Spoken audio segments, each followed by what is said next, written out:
काही important रिमॅटॉलॉजिकल disease बद्दल discuss करणार आहे. डिसीजचं नाव सिस्टमिक स्क्लेरोसिस. तर ह्याच्यात काय होतं, फायब्रोब्लास्ट ओव्हर स्टिम्युलेशन होऊन कोलॅजन जास्त सिंथेसिस होतं बॉडीमध्ये, डिपॉझिट होते, स्किनमध्ये डिपॉझिट होऊन स्किन टाईट होती, म्हणजे किडनीमध्ये डिपॉझिट होतं, लंग्समध्ये डिपॉझिट होतं, इसोफॅगसमध्ये डिपॉझिट होतं.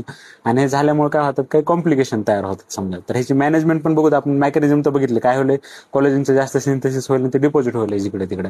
तर मॅनेजमेंट आपण काय काय कोणकोणते ड्रग यूज करतो. एक ड्रग यूज करतो आपण डिपेनिसिलामाइन, ते इंटरल्युकिन 1ला हे करतं, म्हणजे बाइंड करतं, इनिबिट करतं इंटरल्युकिन 1ला. ते मग इनडायरेक्टली काय करतं, तुमच्या फायब्रोब्लास्टची ग्रोथ कमी करतं, कोलॅजन सिंथेसिस कमी करतं.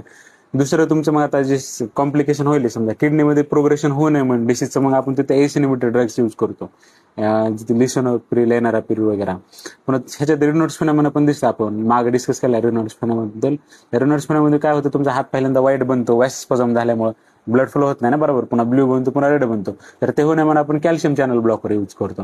पुन्हा अजून ह्याच्यात काय होतं, ह्याच्यात हे होतं तुमच्या इसोफॅगसमध्ये फायब्रोजन किंवा कोलेजन डिपॉझिट झाल्यामुळे लोअर इसोफॅगल स्फिंक्टर असते, त्याची मोटिलिटी कमी होती, आणि ते मोटिलिटी कमी झाल्यामुळे ऍसिडचं वापस बॅक फ्लो इन्क्रीज होतं, त्यामुळे हार्ट बर्न वगैरे होतं, रिफ्लेक्स डिसीज. ते होऊ नये म्हणून प्रोटॉन पंप इनिबिटर यूज करतो.